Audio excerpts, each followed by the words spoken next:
வணக்கம். மதிமுகம் செய்திகள். இன்றைய முக்கிய நிகழ்வுகளை பார்ப்பதற்கு முன்பாக தலைப்பு செய்திகளை பார்க்கலாம்.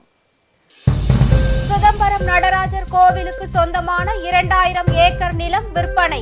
தீட்சிதர்கள் மீது அறநிலையத்துறை பரபரப்பு குற்றச்சாட்டு. விரைவில் சந்திப்போம், வாகை சூடுவோம். தமிழக வெற்றி கழக முதல் மாநாடு தேதியை அறிவித்தார் விஜய். பட்டியலின பெண்ணுக்கு ஒதுக்கியது தவறு. நாயக்கநேரி ஊராட்சி மன்ற தலைவர் தேர்தலை ரத்து செய்த நீதிமன்றம். தமிழகத்தில் 20 ரூபாய் பத்திரங்களை பயன்படுத்தக்கூடாது, பதிவுத்துறை அறிவிப்பு. சிதம்பரம் நடராஜர் கோவிலுக்கு சொந்தமான 2000 ஏக்கர் நிலத்தை தீட்சிதர்கள் விற்றுவிட்டதாக இந்து சமய அறநிலையத்துறை குற்றம் சாட்டிய நிலையில் அது குறித்து அறிக்கை தாக்கல் செய்ய சென்னை உயர்நீதிமன்றம் உத்தரவிட்டுள்ளது.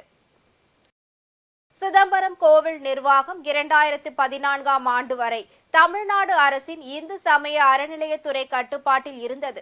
அதன் பிறகு உச்ச நீதிமன்ற உத்தரவுப்படி கோவில் நிர்வாகம் மீண்டும் தீட்சிதர்கள் வசமானது. அதன் பிறகு கோவில் வருமானம் குறைந்து விட்டதாக அறநிலையத்துறை குற்றம் சாட்டியதுடன் இது குறித்த வரவு செலவு கணக்கை தாக்கல் செய்ய உத்தரவிட கோரி உயர்நீதிமன்றத்தில் வழக்கு தொடரப்பட்டது. முன்பு ஆண்டிற்கு 3 கோடிக்கு மேல் வருவாய் வந்த நிலையில் தற்போது 2 லட்சமாக குறைந்து விட்டதாக தீட்சிதர்கள் தரப்பில் கூறுவது ஏற்புடையதாக இல்லை என்று அந்த மனுவில் அறநிலையத்துறை ஆணையர் தெரிவித்திருந்தார். இந்த வழக்கு நீதிபதிகள் ஆர் சுரேஷ்குமார், எஸ் சவுந்தர் ஆகியோர் அடங்கிய அமர்வில் நேற்று மீண்டும் விசாரணைக்கு வந்தது. அப்போது பொது தீட்சிதர்கள் தரப்பில் கோவிலின் வரவு செலவு கணக்கு விவரங்கள் தாக்கல் செய்யப்பட்டது. நடராஜர் கோவிலுக்கு மன்னர்கள் மற்றும் புரவலர்கள் சுமார் 3000 ஏக்கர் நிலத்தை தானமாக வழங்கிய நிலையில் தற்போது 1000 ஏக்கர் மட்டுமே உள்ளது. எனவே அது குறித்தும் அறிக்கை தாக்கல் செய்ய உத்தரவிட வேண்டும் என்று கோரிக்கை வைக்கப்பட்டது. அப்போது அறநிலையத்துறை சார்பில் நடராஜர் கோவிலுக்கு 3000 ஏக்கர் நிலம் இருந்த நிலையில் அதில் 2000 ஏக்கர் நிலத்தை தீட்சிதர்கள் அவர்கள் இஷ்டப்படி தனிநபர்களுக்கு விற்பனை செய்துள்ளதாக குற்றம் சாட்டப்பட்டது. இதை கேட்டு அதிர்ச்சி அடைந்த நீதிபதிகள் 2017, 2018 முதல் 2021, 2022 வரையிலான வரவு செலவு கணக்கு புத்தகங்களை தாக்கல் செய்ய தீட்சிதர்கள் தரப்புக்கு உத்தரவிட்டனர். அத்துடன் கோவிலுக்கு சொந்தமாக தற்போது எவ்வளவு ஏக்கர் நிலம் உள்ளது என்பது குறித்து வட்டாட்சியர் அறிக்கை தாக்கல் செய்யவும் உத்தரவிட்டனர். மேலும் கோவிலுக்கு சொந்தமான 2000 ஏக்கர் நிலங்களை தீட்சிதர்கள் தனிநபர்களுக்கு விற்பனை செய்தது தொடர்பான விவரங்களை ஆவணங்களுடன் அறிக்கையாக தாக்கல் செய்ய அறநிலையத்துறைக்கு உத்தரவிட்டு விசாரணையை அக்டோபர் 3ஆம் தேதிக்கு ஒத்திவைத்தனர்.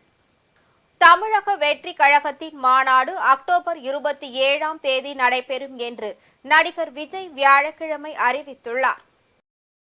இது தொடர்பாக அவர் வெளியிட்டுள்ள அறிக்கையில், தமிழக வெற்றி கழகத்தின் முதல் மாநில மாநாடு வருகின்ற அக்டோபர் மாதம் 27ஆம் தேதி மாலை 4 மணி அளவில் விழுப்புரம் மாவட்டம் விக்கிரவாண்டி அருகே உள்ள வீசாலை கிராமத்தில் நடைபெற உள்ளது என்பதை பெரும் மகிழ்வுடன் தெரிவித்துக் கொள்வதாக குறிப்பிட்டுள்ளார். மேலும் நமது வெற்றி கொள்கை மாநாடு நம்மை வழிநடத்த போகும் கொள்கைகளையும் நாம் அடைய போகும் இலக்குகளையும் முழங்கும் அரசியல் திருவிழாவாகவும் பெருவிழாவாகவும் கொண்டாடப்பட உள்ளதாக அந்த அறிக்கையில் அவர் குறிப்பிட்டுள்ளார்.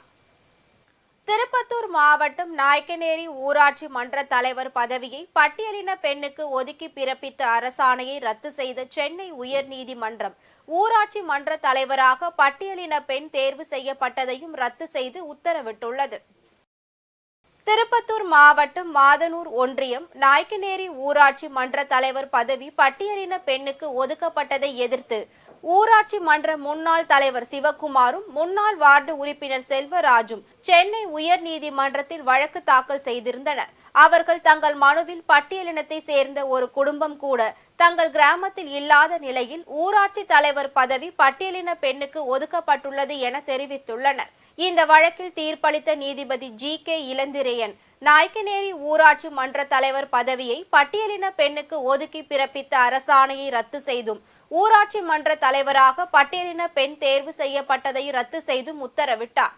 நாயக்கநேரி ஊராட்சி தலைவர் பதவியை பொது பிரிவை சேர்ந்த பெண் அல்லது பழங்குடியின பிரிவு பெண்ணிற்கு 4 வாரங்களில் ஒதுக்க உத்தரவிட்ட நீதிபதி அவ்வாறு ஒதுக்கப்பட்ட பின் தேர்தல் நடத்தி புதிய ஊராட்சி தலைவரை தேர்ந்தெடுக்கவும் ஆணையிட்டுள்ளார். உச்ச நீதிமன்றத்தில் ஹிந்திக்கு அடுத்தபடியாக தமிழில் அதிக மொழிபெயர்ப்புகள் நடந்து வருவதாகவும் தலைமை நீதிபதி டி.ஒய். சந்திரசூட் தெரிவித்துள்ளார். நாடு சுதந்திரம் அடைந்த 1947ஆம் ஆண்டு முதல் உச்ச நீதிமன்றம் வழங்கிய சுமார் 37,000 தீர்ப்புகள் இந்தியில் மொழிபெயர்க்கப்பட்டுள்ளதாகவும், இந்திக்கு அடுத்தபடியாக தமிழில் அதிக மொழிபெயர்ப்புகள் நடந்து வருவதாகவும் உச்ச நீதிமன்ற தலைமை நீதிபதி டி.ஒய். சந்திரசூட் தெரிவித்துள்ளார். இது தொடர்பாக உச்ச நீதிமன்றத்தில் நடைபெற்ற வழக்கு விசாரணையின் போது தலைமை நீதிபதி டி.ஒய். சந்திரசூட் அரசமைப்பு சட்டத்தின் 8வது அட்டவணையில் அங்கீகரிக்கப்பட்ட ஹிந்தி, வங்காளம், தமிழ் உட்பட 22 மொழிகளில் தீர்ப்புகளை மொழிபெயர்க்கும் பணியில் உச்ச நீதிமன்றம் ஈடுபட்டுள்ளதாக தெரிவித்தார். மேலும் விசாரணையின் போது மின்னணு உச்சநீதிமன்ற அறிக்கைகளில் உள்ள தீர்ப்புகளில் இருந்து வழக்கறிஞர்கள் நடுநிலையான மேற்கோள்களை வழங்கலாம் எனவும், இப்போது செயற்கை நுண்ணறிவு உதவியுடன் உச்ச நீதிமன்ற தீர்ப்புகள் பிராந்திய மொழிகளில் மொழிபெயர்ப்பு செய்யப்படுவதாகவும் தெரிவித்தார். உச்ச நீதிமன்ற தீர்ப்புகள் நாடு முழுவதும் உள்ள மாவட்ட நீதிமன்றங்களை அடைவதை இது உறுதிப்படுத்தும் எனவும், மொழிபெயர்க்கப்பட்ட தீர்ப்புகள் இறுதி ஆய்வு செய்யப்படுவதாகவும், இந்திக்கு அடுத்தபடியாக தமிழில் அதிக மொழிபெயர்ப்புகள் நடைபெற்று வருவதாகவும் அவர் தெரிவித்தார். தமிழகத்தில் இனிமேல் 20 ரூபாய் பத்திரங்களை பயன்படுத்தக்கூடாது என பதிவுத்துறை அறிவித்துள்ளது. 20 ரூபாய் பத்திரங்களை நிறுத்திவிட்டு அதற்கு பதிலாக 200 ரூபாய் பத்திரங்களை பயன்படுத்துமாறு அரசு அறிவுறுத்தியுள்ளது. வீடு, கடை, வாடகை உள்ளிட்ட சாதாரண ஒப்பந்த ஆவணங்கள் குறித்து பதிவுத்துறை முக்கிய அறிவிப்பை வெளியிட்டுள்ளது. அதன்படி நில உரிமையாளருக்கும் குத்தகைதாரருக்கும் இடையே கையொப்பமிடப்பட்ட சட்ட ஒப்பந்தமாக கருதப்படுவது வாடகை ஒப்பந்தம் எனவும், முதல் கட்டமாக 11 மாதங்களுக்கு கையெழுத்திட்டு அதன் பிறகு நீட்டித்துக் கொள்ள வேண்டுமானால் புதுப்பித்துக் கொள்ளலாம் எனவும் தெரிவிக்கப்பட்டுள்ளது. இதற்கு இடைப்பட்ட காலத்தில் தேவை ஏற்பட்டால் 3 மாதங்களுக்கு முன்பாக தகவல் கூற வேண்டும் எனவும், வாடகை ஒப்பந்தத்தை பதிவு செய்வதற்கான வழிமுறையும் பொறுப்பும் மாநிலத்திற்கு மாநிலம் வேறுபடும் எனவும் தெரிவிக்கப்பட்டுள்ளது. இந்திய கலாச்சார தொடர்புகளுக்கான கழகம் வெளியிட்ட பணி நியமன அறிவிக்கை அப்பட்டமாக இந்தியையும் சமஸ்கிருதத்தையும் திணிப்பதாக உள்ளதாக சிபிஎம் எம்பி சு. வெங்கடேசன் கூறியுள்ளார். வெளியுறவு அமைச்சகத்தின் அலுவலகங்களில் ஒப்பந்த அடிப்படையிலான தமிழ் ஆசிரியர்களை நியமனம் செய்ய விரும்பத்தக்க தகுதிகளாக இந்தி மற்றும் சமஸ்கிருத அறிவு குறிப்பிடப்பட்டுள்ளதற்கு எதிர்ப்பு தெரிவித்து எக்ஸ் தளத்தில் பதிவிட்டுள்ளார். இந்தி, சமஸ்கிருதம் தொடர்பான அம்சத்தை நீக்குமாறு வெளியுறவுத்துறை அமைச்சர் ஜெய்சங்கருக்கு கடிதம் அனுப்பியுள்ளார். தமிழ்நாட்டில் 40 ட்ரக்கிங் சாலைகள் கண்டறியப்பட்டுள்ளதாகவும், விரைவில் விளையாட்டுத்துறை அமைச்சர் அதனை திறந்து வைக்க உள்ளதாகவும் வனத்துறை அமைச்சர் மதிவேந்தன் தெரிவித்துள்ளார். கோவை வனக்கல்லூரியில் 2 நாட்கள் நடைபெறும் 27வது மாநில அளவிலான வனத்துறை விளையாட்டு போட்டிகளை தமிழ்நாடு வனத்துறை அமைச்சர் மதிவேந்தன் தொடங்கி வைத்தார். இந்நிகழ்ச்சியில் தமிழகத்தில் 12 மண்டல வனத்துறையை சேர்ந்த விளையாட்டு வீரர், வீராங்கனைகள் பங்கேற்றனர். தொடர்ந்து செய்தியாளர்களிடம் பேசிய அமைச்சர், மாஞ்சோலை விவகாரம் நீதிமன்றத்தில் இருக்கும் பட்சத்தில் அரசு நிலைப்பாட்டை தெரிவித்து விட்டதாகவும், யானை வழித்தடங்கள் எங்கே இருக்கிறது என கண்டறிந்து ஆராயப்பட்டு வருவதாகவும் தெரிவித்தார். அதாவது யானை வழித்தடங்கள்ல நம்ம என்ன பண்றோம் அப்படின்னா, யானை வழித்தடங்கள் எங்க இருக்குன்னு கண்டறிஞ்சு, அதே சமயத்துல அங்க இருக்கிற மக்களுக்கோ, நீங்க சொல்றீங்கல்ல பல்வேறு நிறுவனங்கள் இருக்கு, நம்ம மக்கள் குடியிருப்புகள் இருக்கு, எல்லாமே இருக்கு, அது எல்லாத்தையும் ஆராய்ச்சி பண்ணிட்டு தான் இருக்கிறோம். அதுக்கப்புறம் தானே வெளியிட முடியும். ஏன்னா இப்ப நிறைய வருங்காலங்கள்ல யானை வழித்தடங்கள்ல ஏற்கனவே இருந்த ஒரு யானை வழித்தடங்கள்ல இம்பேக்ட்னு சொல்லுவாங்க. ஒரு சில இடங்கள்ல ஏதாச்சும் குடியிருப்புகள் வந்திருக்கலாம், அது உடனே யானை வழித்தடம் வேற மாதிரி அடுத்து வேற ஒரு திசையை மாற்றி போயிருக்கலாம். ஆனால் இதெல்லாத்தையும் கரெக்டாக ஆய்வு பண்ணிட்டு இருக்காங்க. அதனால நம்ம ஒரேடியாக சாதாரணமாக சொல்லிட முடியாது. அதுக்கு ஒரு டீட்டெயில் ரிப்போர்ட் வரும். வந்துருப்போம். நான் தான் சட்டசபையிலே பேசினேன் அதை பற்றி. நான் யானை வழித்தடங்களுக்கான ஒரு ஆய்வு, சிறப்பான ஆய்வு நடந்துகிட்டு இருக்கு வனத்துறை உயர் அதிகாரிகளோட தலைமையில. அது கண்டிப்பா வெளியே. உச்ச நீதிமன்றத்தின் யூடியூப் பக்கத்தை மர்ம நபர்கள் ஹேக் செய்துள்ள சம்பவம் பெரும் பரபரப்பை ஏற்படுத்தியுள்ளது. அரசியலமைப்பு அமர்வு முன் பட்டியலிடப்பட்டுள்ள வழக்குகள் மற்றும் பொதுநலன் வழக்கு விசாரணைகளை நேரலை செய்ய உச்ச நீதிமன்றம் யூடியூப் பயன்படுத்தி வருகிறது. அண்மையில் நடைபெற்ற கொல்கத்தா பெண் பயிற்சி மருத்துவர் பாலியல் வன்கொடுமை கொலை வழக்கை தானாக முன்வந்து விசாரணைக்கு எடுத்த உச்ச நீதிமன்றம் அதனை யூடியூபில் நேரடியாக ஒளிபரப்பியுள்ளது. இந்நிலையில் முந்தைய விசாரணைகளின் வீடியோக்கள் ஹேக்கர்களால் மாற்றப்பட்டுள்ளதாக கூறப்படுகிறது. மேலும் தற்போது அமெரிக்காவை சேர்ந்த ரிப்பிள் லேப்ஸ் உருவாக்கிய கிரிப்டோ கரன்சியான XRP-யை விளம்பரப்படுத்தும் வீடியோக்களை காட்டுகிறது. இதனால் வழக்குகளை நேரலை செய்யும் பணிகள் பாதிக்கப்பட்டுள்ளதாகவும் கூறப்படுகிறது. தூய்மையான, ஆரோக்கியமான, வளர்ந்த இந்தியாவை உருவாக்க அனைவரும் உறுதியேற்க வேண்டும் என குடியரசுத் தலைவர் திரௌபதி முர்மு கூறியுள்ளார்.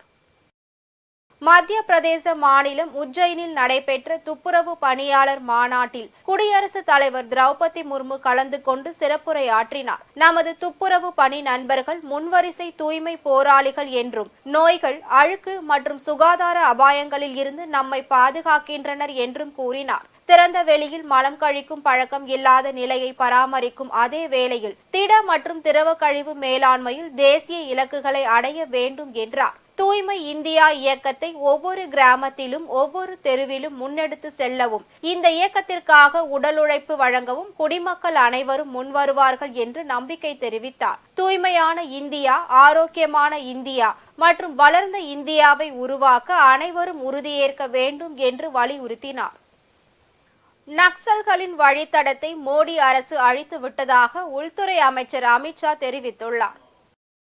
பாஜக அமைச்சர் அமித்ஷா சத்தீஸ்கரில் நடந்த நக்சல் வன்முறையால் பாதிக்கப்பட்ட 55 பேரை தனது வீட்டிற்கு அழைத்து ஒன்றிய உள்துறை அமைச்சர் அவர்களிடம் உரையாற்றினார். அப்போது பேசிய அவர், நாட்டில் நிலவி வரும் நக்சல்களின் வன்முறையும் சித்தாந்தமும் முற்றிலும் ஒழிக்கப்பட வேண்டும் என்று பிரதமர் மோடி முடிவு செய்துள்ளதாக தெரிவித்தார். வடகிழக்கில் உள்ள பயங்கரவாதிகள் செய்தது போல் வன்முறையை கைவிட்டு ஆயுதங்களை கீழே போட்டுவிட்டு சரணடையுமாறு நக்சல்களை தான் கேட்டுக் கொள்வதாகவும், ஒருவேளை நீங்கள் கேட்கவில்லை என்றால் உங்களின் அச்சுறுத்தலை முடிவுக்கு கொண்டுவர விரைவில் ஒரு முழுமையான நடவடிக்கை மேற்கொள்ளப்படும் என்று தெரிவித்தார். ஒரு காலத்தில் பசுபதிநாத் முதல் ஆந்திரம் வரையில் வழித்தடத்தை அமைக்க நக்சல்கள் திட்டமிட்டிருந்ததாகவும், ஆனால் அவர்களின் திட்டத்தை மோடி அரசு அழித்து விட்டதாகவும் தெரிவித்தார். சத்தீஸ்கரில் நக்சல் வன்முறையால் பாதிக்கப்பட்ட மக்களுக்கான நலத்திட்டத்தை உள்துறை அமைச்சகம் விரைவில் உருவாக்கும் எனவும், வேலை வாய்ப்புகள், சுகாதாரம் மற்றும் பிற துறைகளில்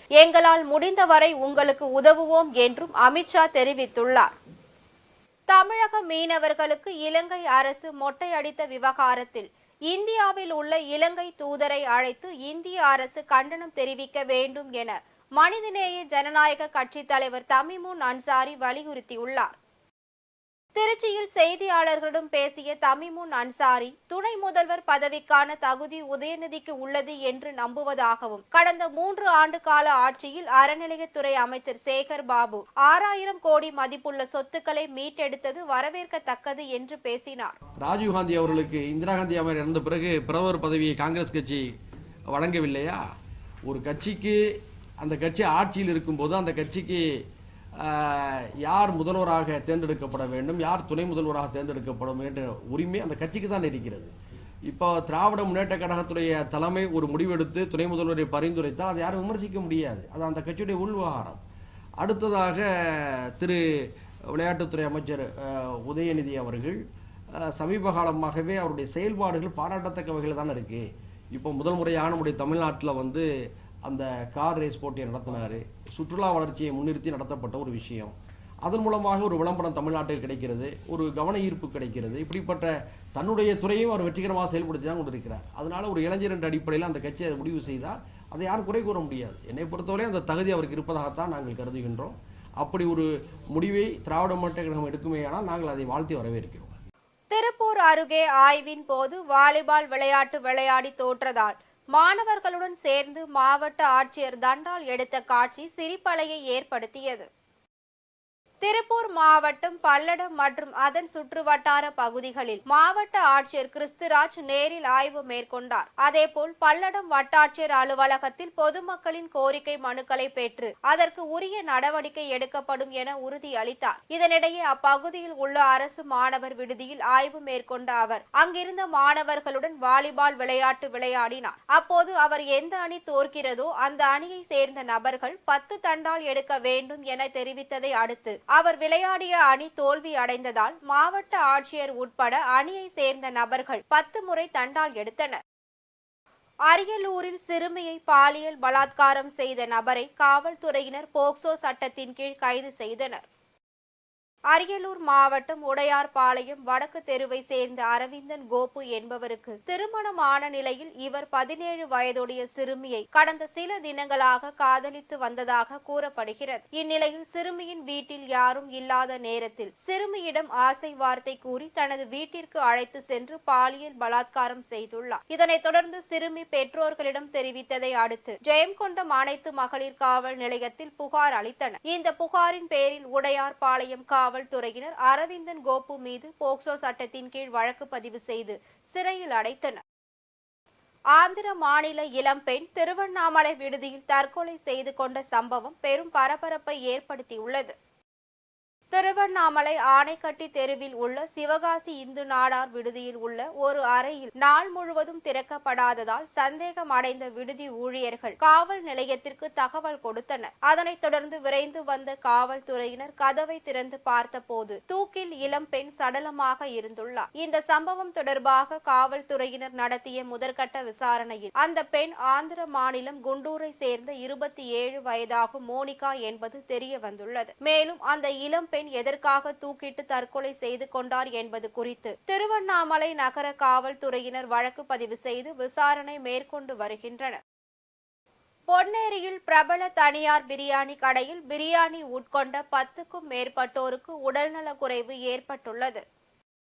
திருவள்ளூர் மாவட்டம் பொன்னேரியில் பிரபல தனியார் நிறுவனத்தில் பிரியாணி கடை இயங்கி வருகிறது. இந்த கடையில் பிரியாணி மற்றும் சிக்கன் லெக் பீஸ் உட்கொண்ட 10க்கும் மேற்பட்டோருக்கு உடல்நலக் குறைவு ஏற்பட்டுள்ளது. இதில் 3 பேர் பொன்னேரி அரசு மருத்துவமனையில் அனுமதிக்கப்பட்டு சிகிச்சை பெற்று வருகின்றனர். எனவே பெருமளவில் அசம்பாவித சம்பவங்கள் ஏற்படும் முன்பாக உணவு பாதுகாப்பு துறையினர் இந்த பிரியாணி கடையில் உரிய முறையில் ஆய்வு செய்து நடவடிக்கை எடுக்க வேண்டும் என வாடிக்கையாளர்கள் மத்தியில் கோரிக்கை விடுக்கப்பட்டுள்ளது. இந்த சம்பவம் குறித்து காவல்துறையினர் விசாரணை மேற்கொண்டு வருகின்றனர். பொம்மிக்குப்பம் பகுதியில் டெங்கு காய்ச்சலால் மாணவன் உயிரிழந்ததை அடுத்து 5 போலி மருந்தகத்திற்கு சீல் வைக்கப்பட்டது.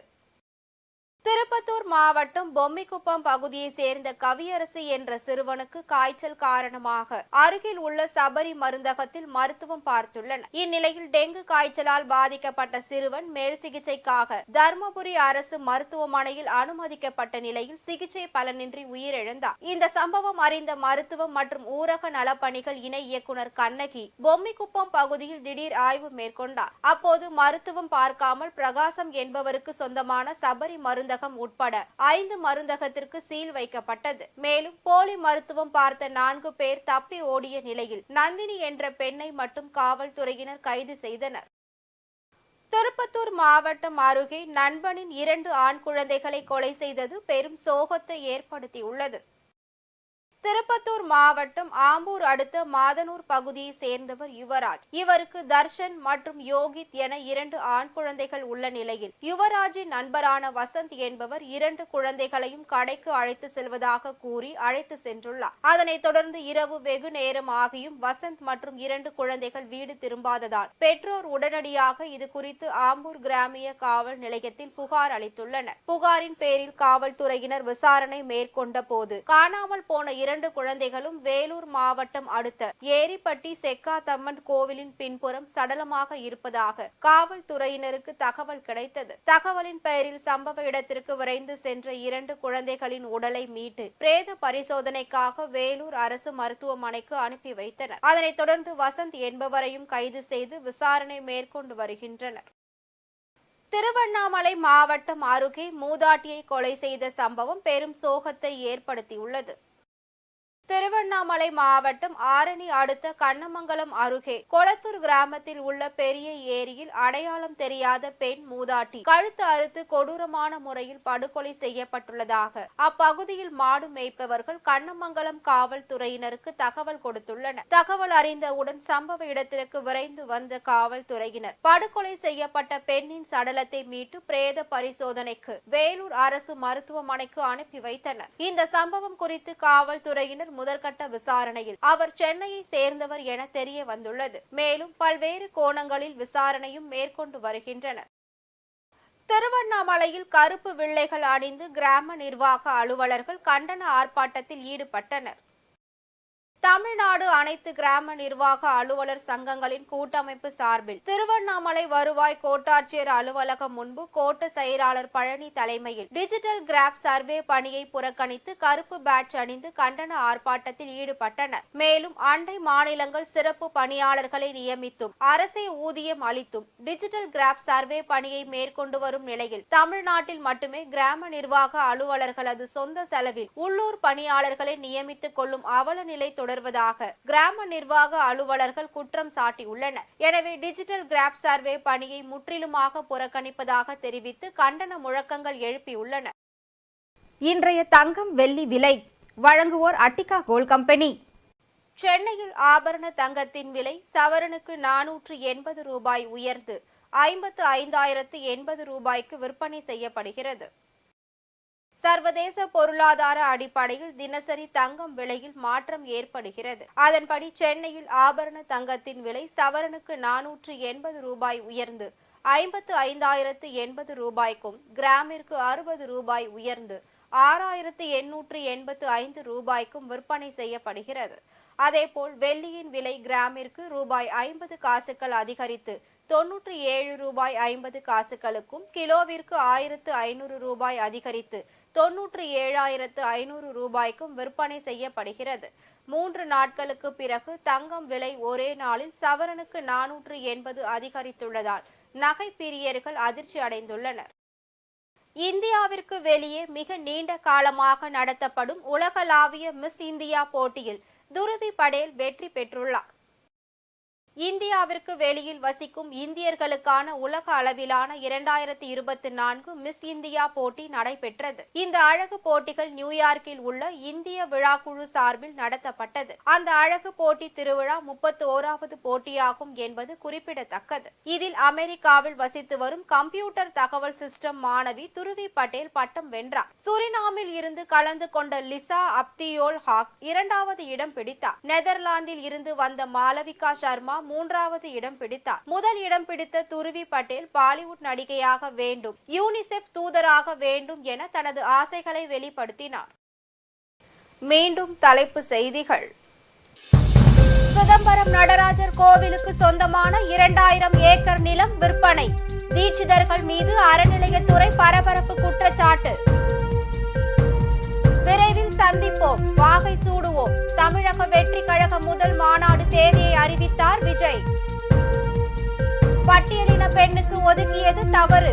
நாய்க்கநேரி ஊராட்சி மன்ற தலைவர் தேர்தலை ரத்து செய்த நீதிமன்றம்.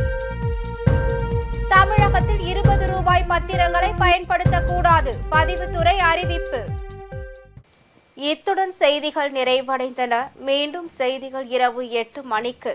மேலும் செய்திகளை தெரிந்து கொள்ள மதிமுகம் பிரைம் யூடியூப் தளத்தில் இணைந்திருங்கள்.